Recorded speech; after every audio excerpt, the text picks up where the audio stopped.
Welcome back to Stuff About Tutorials. Today we are talking about how to make voice call on WhatsApp web. Why would you want to know how to make voice call on WhatsApp web? Well, maybe it is your first time using WhatsApp web and not sure how to make voice calls on WhatsApp web. So today I am going to show you how to make voice calls on WhatsApp web. Check video description and I will try to leave the written instructions.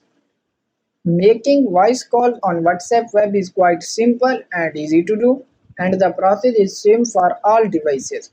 Let me show how you will make voice calls on WhatsApp web. First of all, download WhatsApp in your device.